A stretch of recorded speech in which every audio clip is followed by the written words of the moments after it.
this is an iHeart podcast. Guaranteed human. With no fees or minimums on checking accounts, it's no wonder that Capital One Bank Guy is so passionate about banking with Capital One. If he were here, he wouldn't just tell you about no fees or minimums. He'd also tell you about how Capital One cafes are open 7 days a week to assist with your banking needs. Yep, even on weekends. It's pretty much all he talks about, in a good way. What's in your wallet? Terms apply. See CapitalOne.com/bankguy. Capital One N.A., member FDIC. Work can be a little weird. Cringy training seminars, coworkers who won't stop talking about their plant, forgetting the mute button at an inopportune moment. We have to deal with a lot on any given workday. Sometimes it can feel hard to thrive and move forward in your career. Well, that's where LinkedIn comes in. LinkedIn helps you get ideas and insights from experts in your field, connect with people professionally, grow your network, and access tools designed to help you find the right fit for your next role. Whether you're just getting started, figuring out your next move, or looking to accelerate your career, LinkedIn is built to support you at every stage, because LinkedIn is the network that works for you. Visit linkedin.com/knowstuff to learn more. I screama, you screama, we all screama for how ice cream works. The great episode celebrating the best dessert treat, in all honesty. I mean, it's just nothing better than ice cream. This is from February 5th, 2015. I don't eat ice cream much anymore because it disagrees with my body. But boy, every now and then, I get one of those pints, get a little chubby hubby if you can find it, throw it down your throat, and suffer the consequences. Welcome to Stuff You Should Know, a production of iHeartRadio.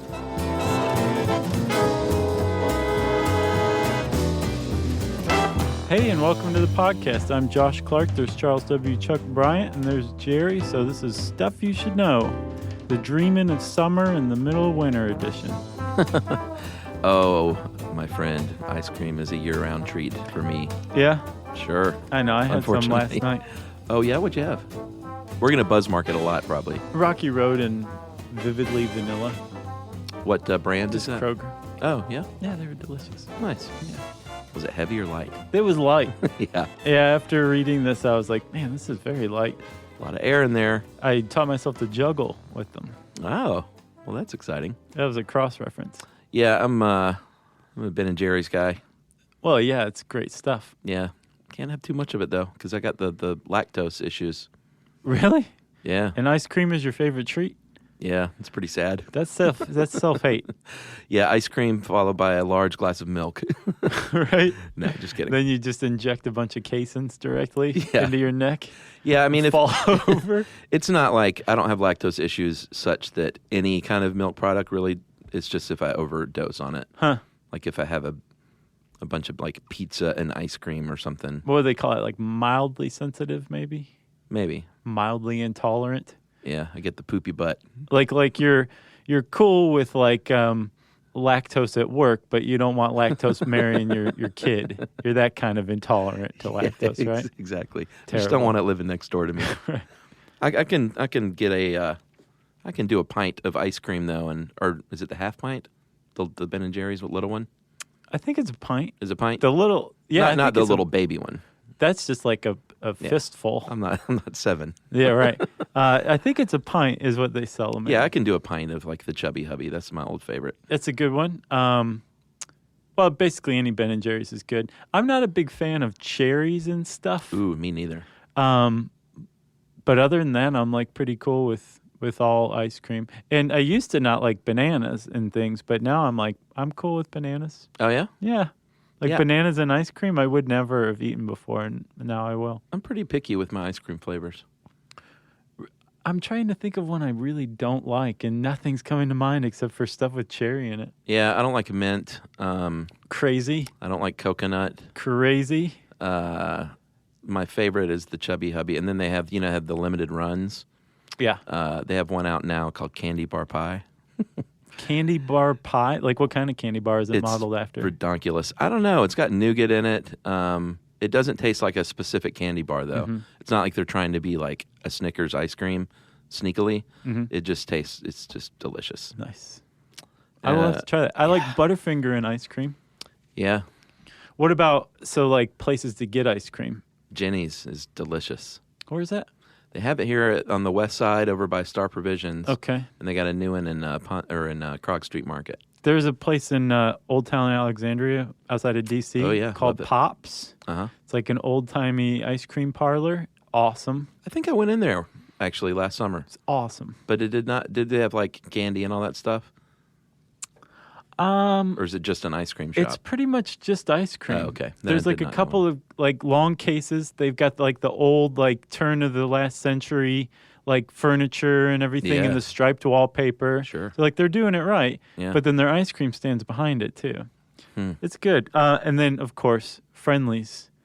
Yeah. Friendly's has the Reese's Pieces Sundae, which is probably the greatest ice cream treat ever created in the history of humanity. Yeah, growing up in Atlanta, they had something called Farrell's, which was... I remember Farrell's. Oh, did they have those? They had that in Ohio, too. And on your birthday, they'd come out with that big drum. Oh, yeah. Scare me to death. Yeah. I went under the table a couple of times. Old school ice cream parlor, scaring the bejesus out of children everywhere. Yeah. Now, they had a lot of candy selection, too. Yeah. Yeah. Man, let's just talk about... Let's just not even do this. Let's just talk about ice cream we love. I like this flavor. I like this flavor. Everyone's starving right now for it, though. I guarantee it with that intro. I have one more, though. Have you ever been to the Plaza Fiesta, I think is what it's called, over on Buford Highway? Yeah, oh yeah. Okay. They have a gelato place there. Ooh. That had tuna-flavored gelato. Uh. Raw tuna-flavored gelato. And by God, it tasted exactly like raw tuna flavor. I thought you were going to say it was good. It wasn't bad. Really? Like, yeah, if you eat like sashimi or something like that, I love sashimi. you would appreciate this. It's not something you're like, oh man, I've got to get some tuna-flavored gelato. But it's not like one bite and you spit it out. Yeah, yeah. You're just like, this is really odd. Interesting. But unusually tasty. I'll have to try that. Yeah. My other thing I like lately is a little heat in the ice cream.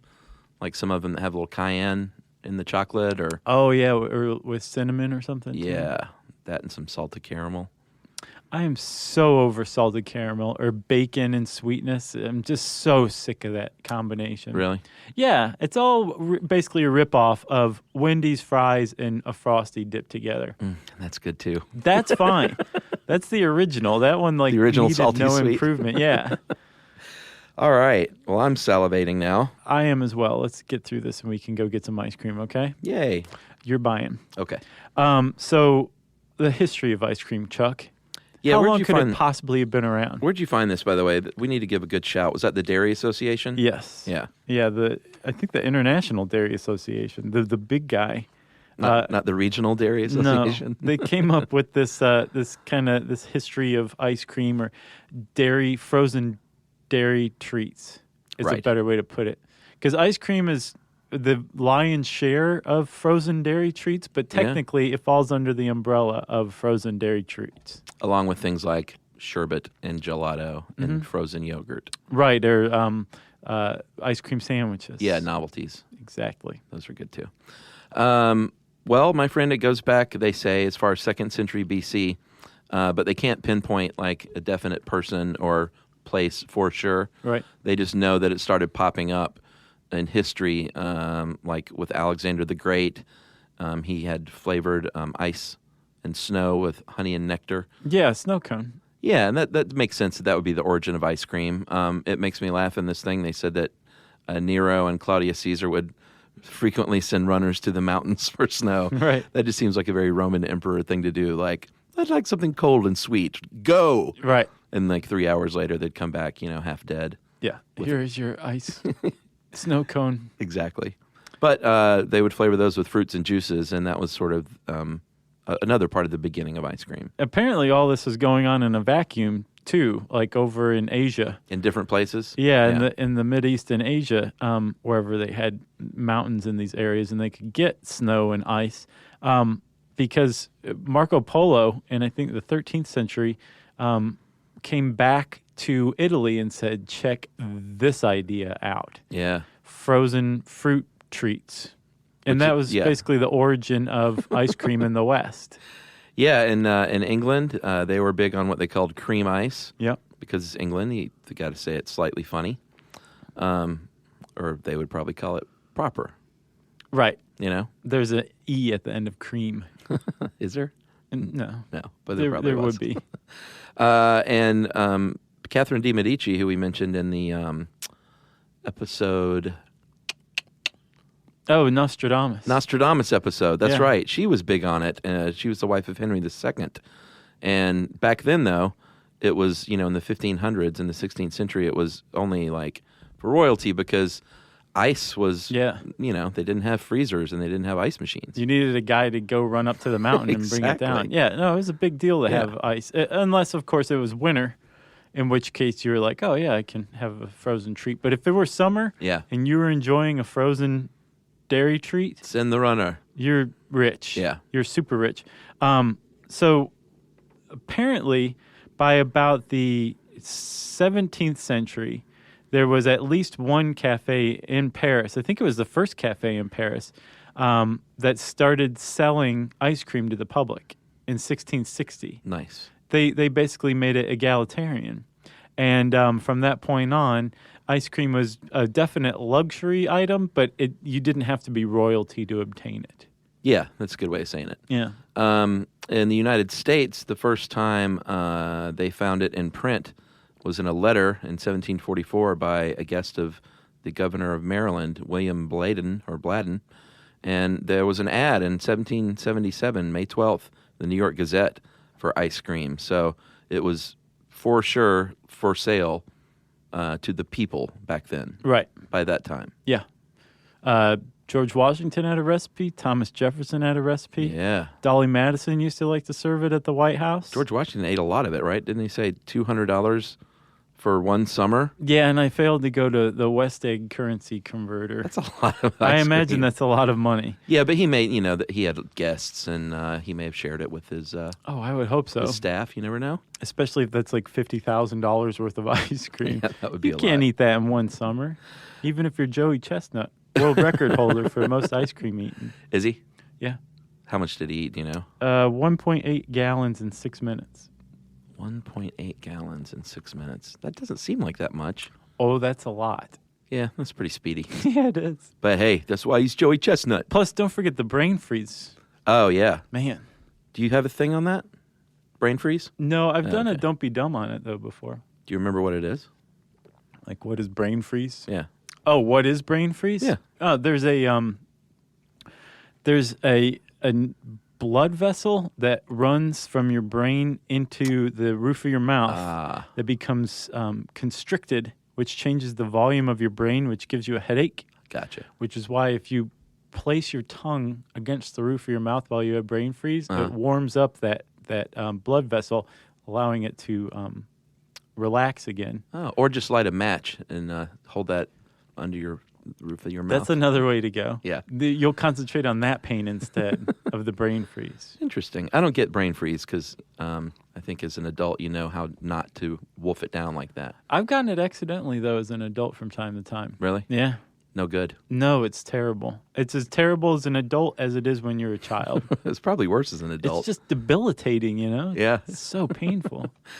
So like you said, until around 1800, it was mostly for the upper class.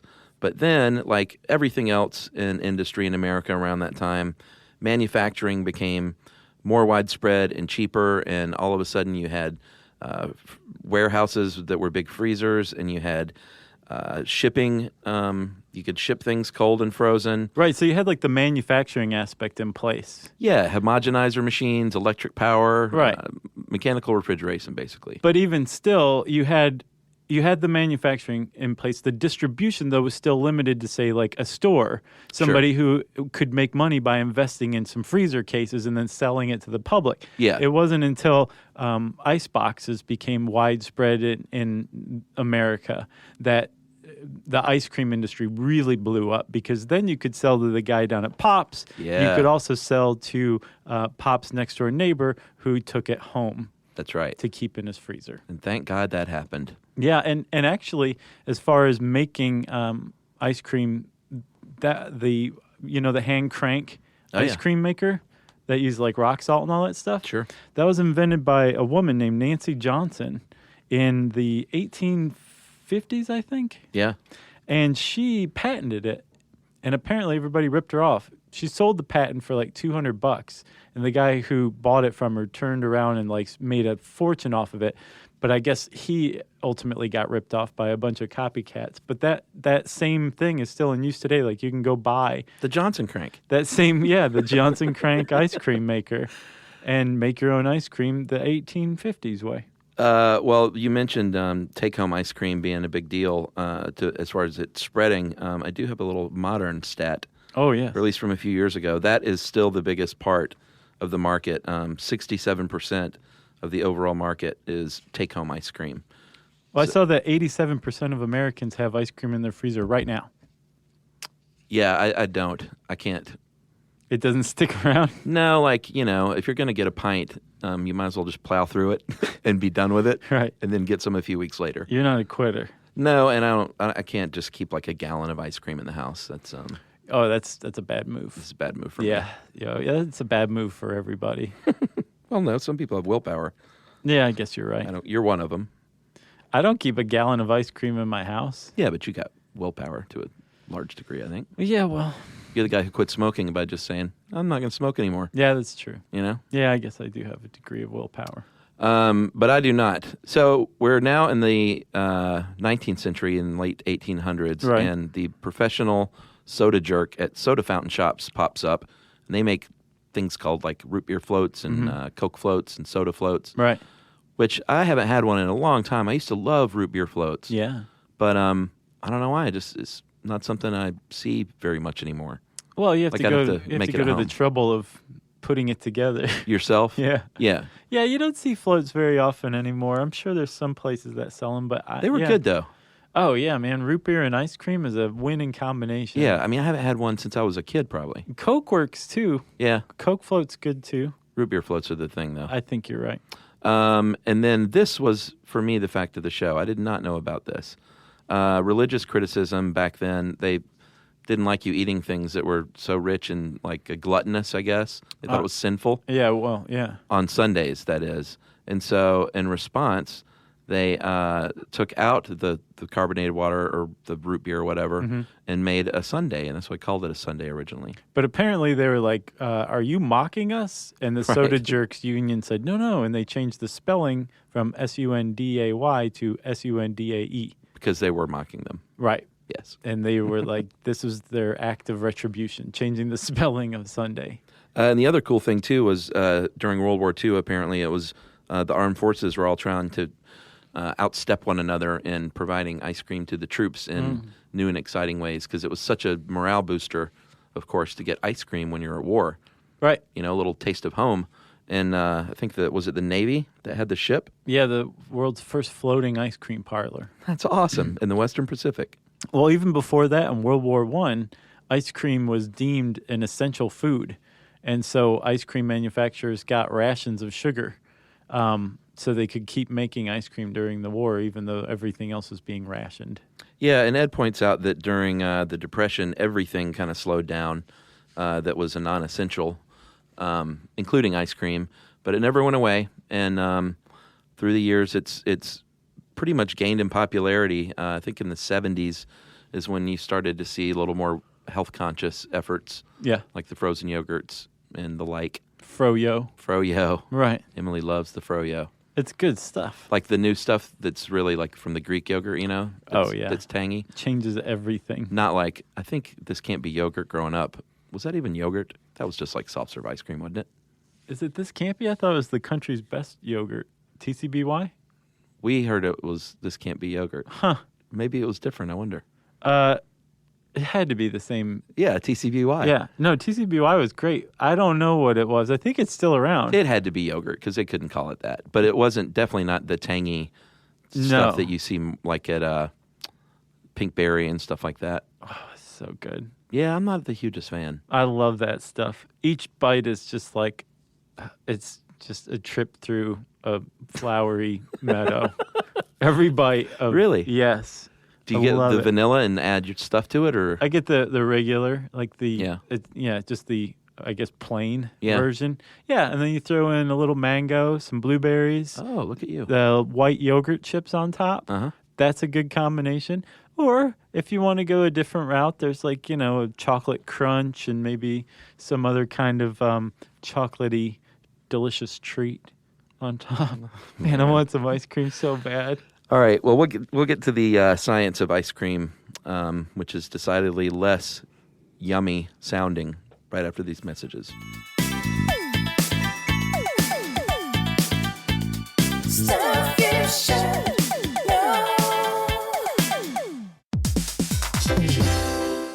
Hey, everybody. When you're at work, you never know when you're going to get interrupted, like when an office fire drill happens right in the middle of your presentation, or maybe construction is going on just outside your window. But with the Dell Pro laptop powered by Intel Core Ultra with vPro, no matter how many interruptions you have, your laptop won't be one of them. Yeah, with a battery that's optimized for the way you work and built-in intelligence that quiets distractions the moment you're trying to focus, your tech won't slow you down, even when you're getting bounced from an office you forgot to reserve. The Dell Pro, built for those who stay in the flow. Find technology built the way you work at Dell.com/Dell-Pro. Built for you. Spectrum Business keeps businesses of all sizes connected seamlessly with fast, reliable internet, advanced Wi-Fi, phone, TV, and mobile services. That's right. And Spectrum Business offers 100% U.S.-based customer support 24/7 to help you stay up and running. And they offer tailored connectivity solutions with packages built for your business budget. Yeah, so it's no wonder millions of business owners rely on Spectrum Business to keep them connected. Visit spectrum.com/business to learn more. Restrictions apply. Service is not available in all areas. You know, a lot is going on in the world, like a lot. The news cycle can feel overwhelming. It can make you want to stick your head in the sand, actually, because it's just too much. Yeah, well, that's where a new podcast from The Guardian can help. Stateside with Kai and Carter helps you make sense of it all. 3 times a week, journalists Kai Wright and Carter Sherman step back from the headlines to wrestle with the same questions you're probably asking. What's really happening and why does it matter? That's right. Kai and Carter draw on The Guardian's reporting in the U.S. and abroad to provide the context and insight you need. I mean, they're getting perspectives on everything from global news and climate to culture, lifestyle, fashion, you name it. All the stuff that's shaping our lives. And because The Guardian isn't owned by any billionaires, you can trust that Stateside is delivering fact-based reporting. And that's the whole point. Basically, Stateside with Kai and Carter helps you stay informed without getting burned out. Listen wherever you get your podcasts or watch on YouTube.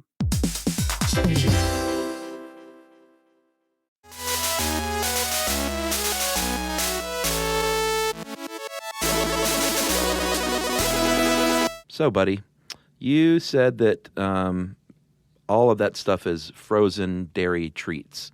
Right. But not necessarily ice cream, because there's a definition, correct? Yes. So ice cream is a colloid, right? Yeah. Which is an unusual and complex substance. And actually, quicksand is a colloid. It's a colloidal gel, Yeah. technically. I remember that. But ice cream is a colloid, and a colloid is a substance where you have things that don't normally mix that are mixed together. Right. And in this case, you have fat and sugar and milk mixed together with a little bit of air thrown in. And what you need to create a colloid is something called an emulsifier. That's the bonding agent that holds everything together, these things that don't normally mix. And in the earliest cases, egg yolks were the emulsifier that held everything together. And of course, if you're making ice cream at home, you can still use egg yolks as an emulsifier. It's an easy go-to thing. But if you're manufacturing it on a large scale, you're probably using something like xanthan gum or something else to emulsify and stabilize the whole thing, to hold it together. But yes, ice cream specifically is a colloid that has undergone a very specific manufacturing process. And if you take or add different ingredients or different steps in the process, then you have something different, like frozen yogurt or soft serve ice cream or sherbet. Yeah, because frozen yogurt isn't just yogurt that they freeze, which I never knew. It's actually, during the ice cream making process, they'll put in the yogurt cultures to make it frozen yogurt. Yeah, you don't start with yogurt. You make yogurt during it. Yeah, I didn't know that either. Pretty cool.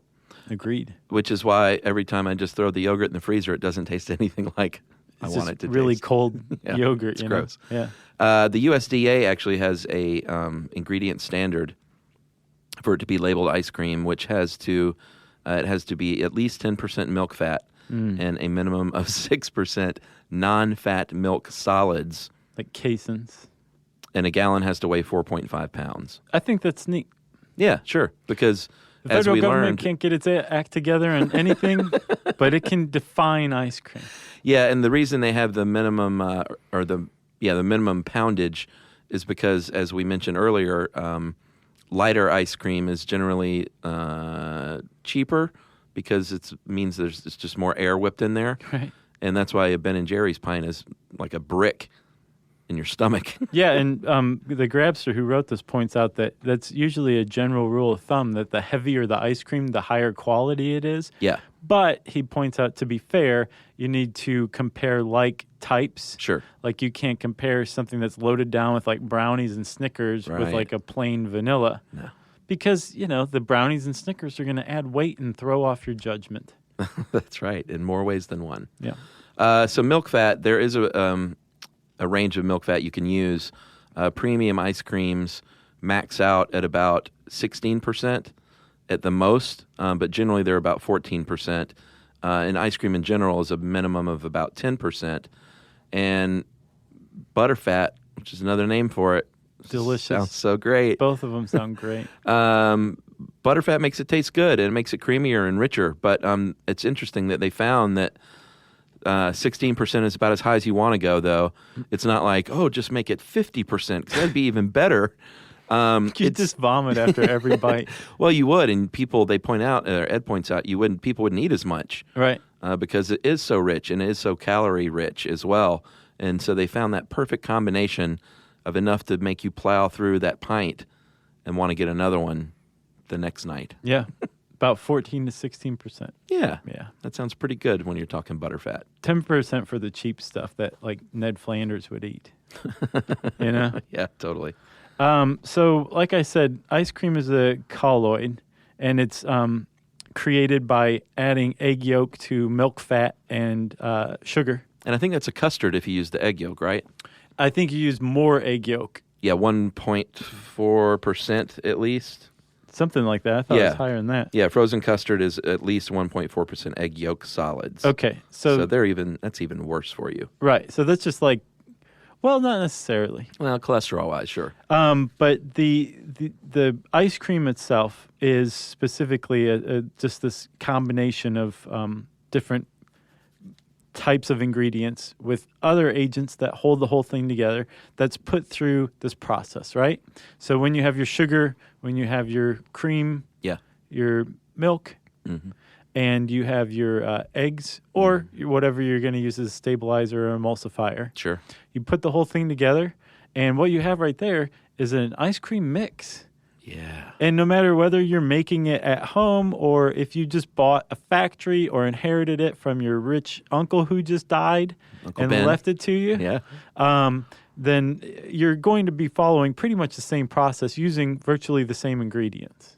Yeah, I've got an ice cream machine, which when I looked at the process of making ice cream, it's pretty much what goes on in this little thing. Right. Like you freeze the canister, which I found out the hard way. That's how you do it. Right. Because I was like, man, it's not getting solid. Oh, no way. You did it without freezing the canister Yeah, I had no first? idea. Like you just used it at room temperature? At room temperature. And How long did you try that for? Oh, it spun for quite a while Yeah. before I realized what was going on. We luckily figured that out from the get-go. Made some pretty killer lemon gelato once. Yeah, so you freeze the thing, and then it's the canister actually spins, and they have like a blade in there Right. that disrupts it, introduces the air bubbles, which is key Yeah. to making ice cream nice and rich and creamy.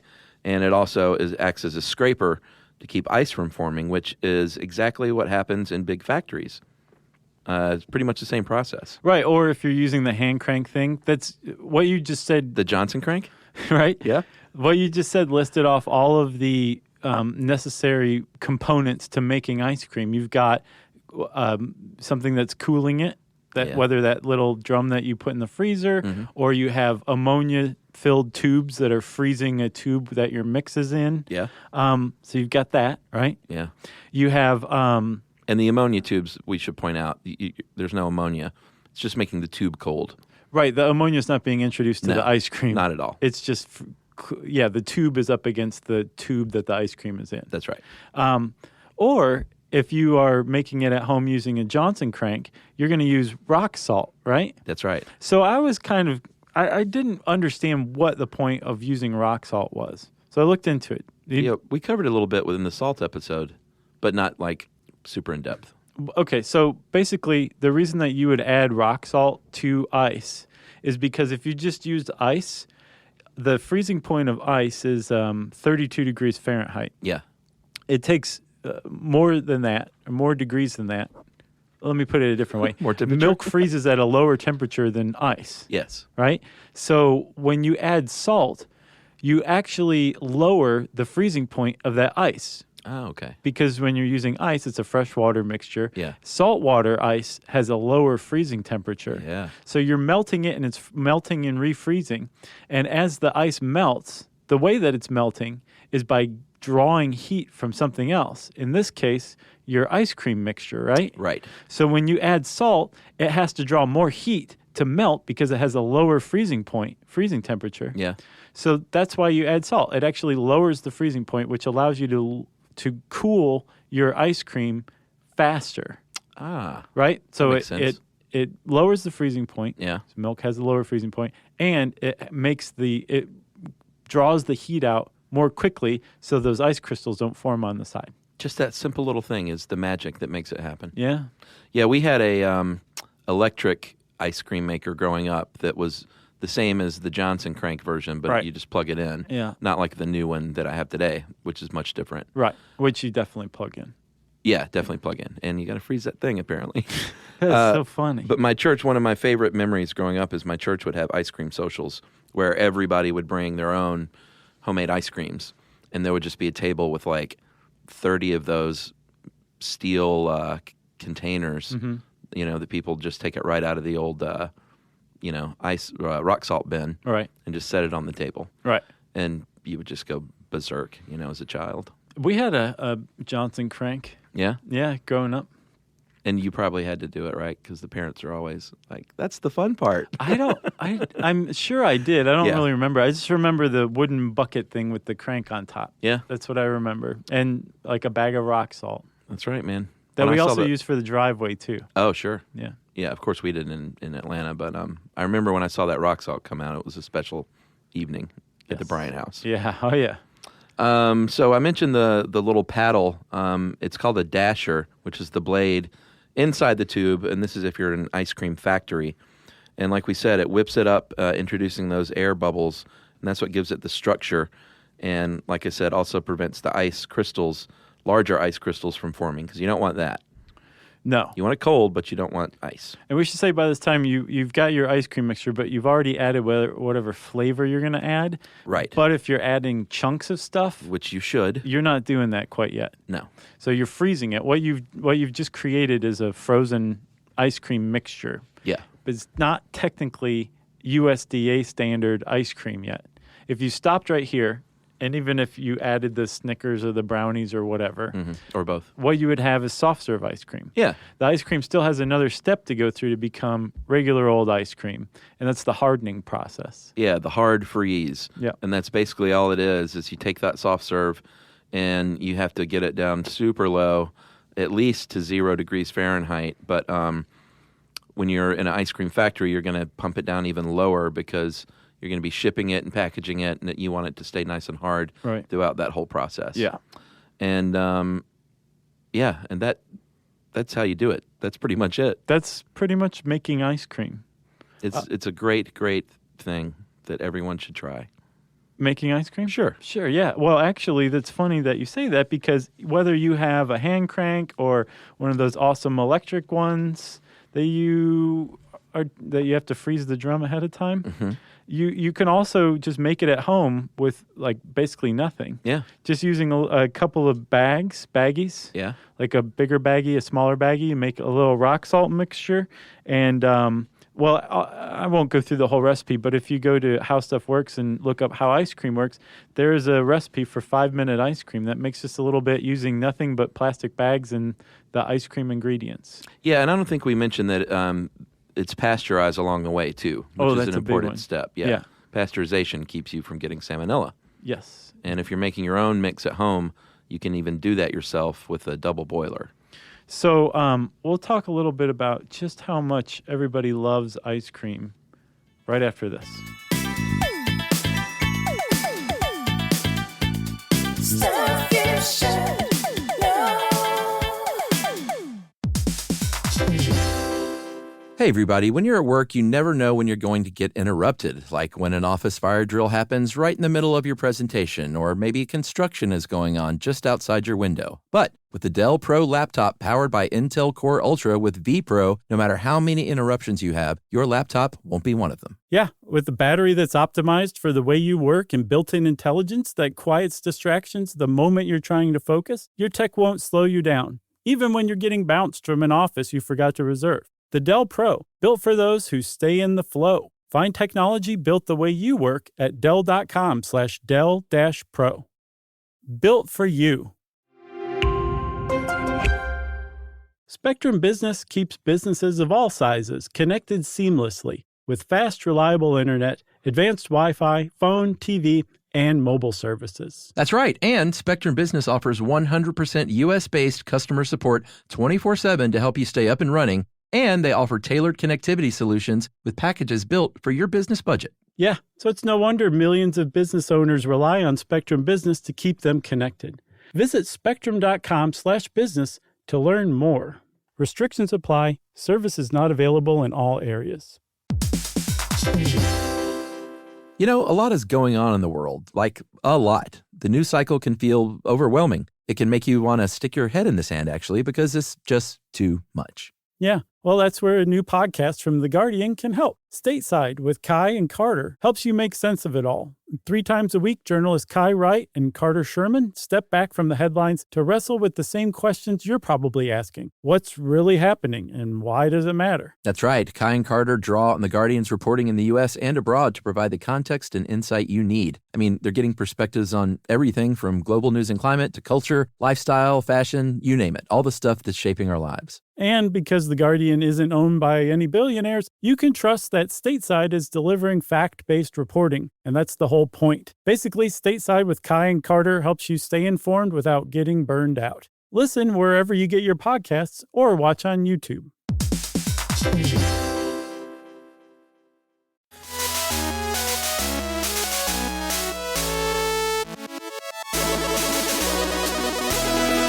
All right, buddy.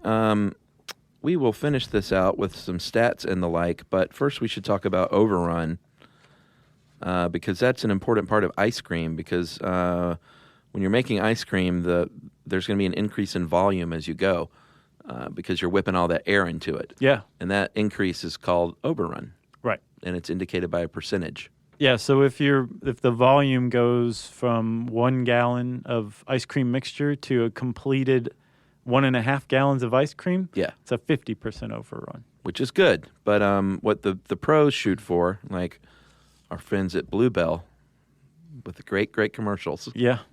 They do make fantastic ice cream. It is really good. So if you are a professional ice creamier, you might have as much as 100% overrun, but the premium ice creams are more dense, so they have less overrun. Right. Which is why they're heavier. Yes. But you can also get into a situation where your ice cream is dense because you're not using much stabilizer or emulsifier. So that's not good? No, because it makes your ice cream chewy. Oh, no. So just really dense ice cream is not necessarily the best thing. Right. You want a mixture between the two of somewhat dense, but not totally dense, but not super light ice cream. There's a balance that you want to achieve. Yeah, because the air, like we said, is what gives it the structure that you appreciate, and it's familiar. Right. If you get some chewy ice cream, that's no good. No. No. And Chuck, we were remiss in not mentioning ice cream cones. Yeah, I'm not a cone guy. Are you? Yes. Oh, really? Oh, yeah. So when you go to you go out, you get it in the cone every time? No. Just sometimes? Yes. Do you get the waffle cone? If I get a cone, I like it all except the I don't know what they call the non-sugar cone ones. The cheap styrofoam Yeah. type? Yeah. That's definitely the lowest on my list, but that one's fine. But But yes, I guess it does go waffle, sugar, cheap cone. Okay.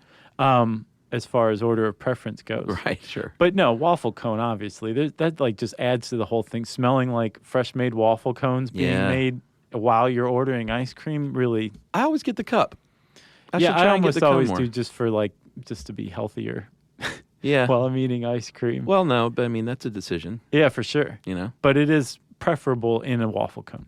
I think they're delicious. I might start getting a cone every now and then. So there's an origin story to the waffle cone, and a lot of people place it at the 1904 World's Fair in St. Louis. That's right. And that is probably not where ice cream cones were invented, but that is where they were popularized. Yeah, I mean, if you're at a World's Fair, there's going to be some waffling going on, some waffle making. There definitely was some waffles being made, but there was also some ice cream being served. That's documented. That's right. And the story goes that the ice cream makers ran out of plates or bowls or whatever they usually use, and they turned to the waffle makers who said, hey, we can help you out for a fee. Yeah. Let's turn these things into some sort of cone, and bam, that's what happened. But it turns out that the person who actually invented the ice cream cone was an Italian immigrant to America named Italo Marchi. Please, go ahead. You mean Italo Marchioni? Right. Yeah, and he also invented the ice creama, a you screama, a we all screama, but ice creama. Nice. I think he was the first one to coin that term. He was into ice cream big time. Yeah, but he actually filed the patent for the cone-making machine. A full year ahead of the fair. Yeah, so he generally gets credited with the invention of the ice cream cone, although just because you patent the machine doesn't necessarily mean that you were the first person who thought of the cone. No, supposedly there's French cookbooks that date back to the 1840s that have recipes for ice cream cones. Oh, really? Yeah. Well, and we also didn't mention Jacob Fussell. We'd probably need to mention that guy because he was the first. He opened the first wholesale manufacturing operation in the United States in Baltimore, and he, like some of the greatest success stories in business, sort of got into it by accident because he was just a dairy guy who had too much cream and was like, well, I guess I can try this ice cream thing out. And before you knew it, he was selling more ice cream than he was anything else. Yes. So good for him. Good for us. That's true. Good for all of us. So if you want to become like a Jacob Fussell type, you can actually go, depending on where you are in the country, to your local major university. And they may or may not, depending on the size of their dairy program, offer like a real ice cream course. Yeah, Penn State is known for one, correct? Yeah, Wisconsin has one. Oh, of course. Actually, Penn State graduated Ben and Jerry back in 1977. Really? Yep. In ice creamery? Yes. Ah, I thought you were going to say, like, no, they were architects. No, one of them tried to get into med school. He graduated and couldn't afford med school. Yeah. The other one just dropped out of college. But both of them went together to Penn State's ice cream course and graduated. Cool. Well, I saw, I went to their website to look at some of their facts, and they, I think they said they started their initial business with like $4,000. I saw 12. Oh, 12 grand? Yeah. Well, either way, that's cheap. I know. You know? It is. I do have some other stats, though. Lay them on us, Chuck. Yeah, it's been a while since we've had a stat run. The majority of U.S. ice cream and frozen dessert manufacturers have been in business for more than 50 years, and many are still family-owned. This is why you see, like, the Bluebells and stuff like that. Right. You know, there's not a lot of upstarts. Like, extreme ice cream. Right. Made with Mountain Dew, Code Red. Oh, God. U.S. dairy approximates, and this is a few years ago, 20 quarts per capita. What, the U.S. eats every year? No, produced. Oh, wow. Yeah, they produce 20 quarts per capita. What's interesting, though, is the United States isn't the leader in ice cream consumption. Did you know that? Who is? New Zealand. No way. Yeah, New Zealand. Per capita, I guess? Obviously. Yeah, well, yes. Yeah, so the average New Zealander eats 7.5 gallons of ice cream a year. Wow. Americans eat 5.5 gallons. Huh. Yeah. Apparently, Asia, the Caribbean, and Mexico and Latin America all import ice cream as well to a large degree. Mm-hmm. And the most popular flavor is still vanilla, which I had to explain to Emily was a real flavor. She thinks it's an absence of all flavors, Right, like white light. Like white, yeah. It's like, no, vanilla's a thing. Yeah. And some people love it. Vanilla's still good. She thinks it's a waste of calories to eat anything that's just plain vanilla. There are really good vanillas out there that you're just like, this is all that's needed. Oh, yeah, I You agree. know? Like super creamy, like vanilla bean. Mm-hmm. Yummy. Yeah. And then chocolate chip mint and cookies and cream followed as the next most popular. I'm surprised plain chocolate is not on the list. I saw a Grubhub survey.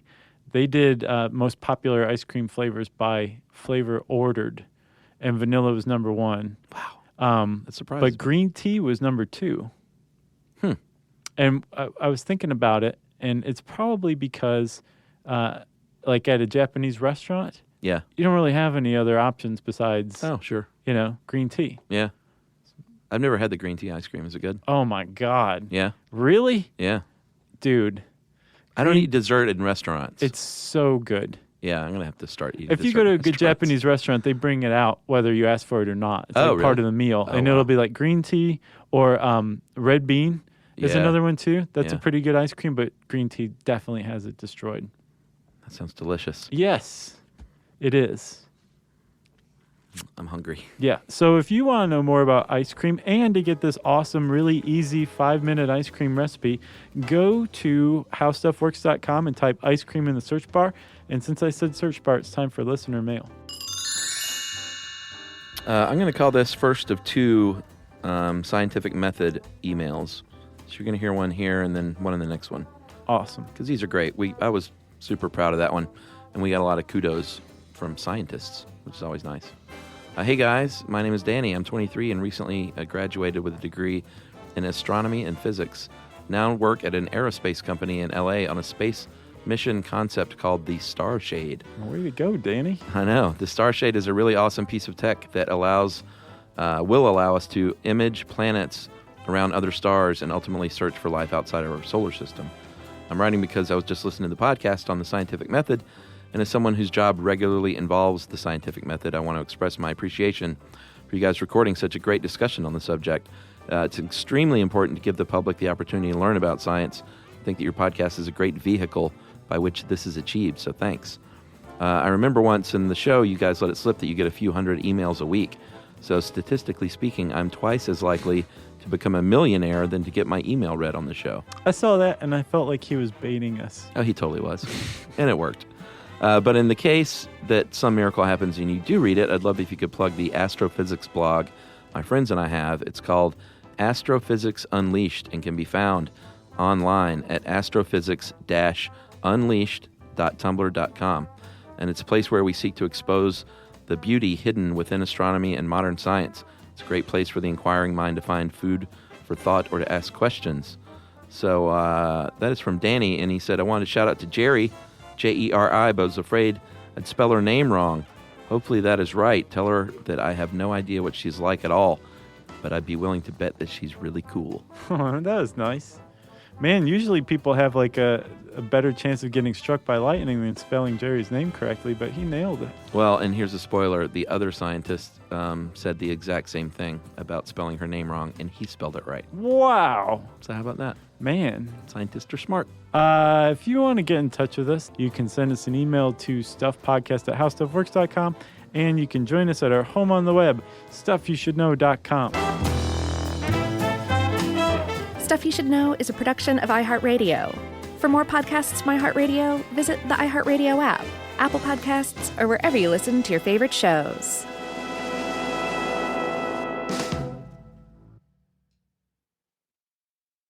Mom, can I have Lingo Kids? Dad, Lingo Kids, please! When did we become the Lingo Kids house? No idea. Last week it was dinosaurs. This week it's... Lingo Kids! Why Lingo Kids? Because it's the best thing ever. We can play games With astronauts. wild animals, And superheroes. With more than 4,000 interactive games, songs, and shows, Lingo Kids is the #1 entertainment platform for young kids. So, no dinosaurs? And dinosaurs. Lingo Kids! Everything kids love. Download it for free.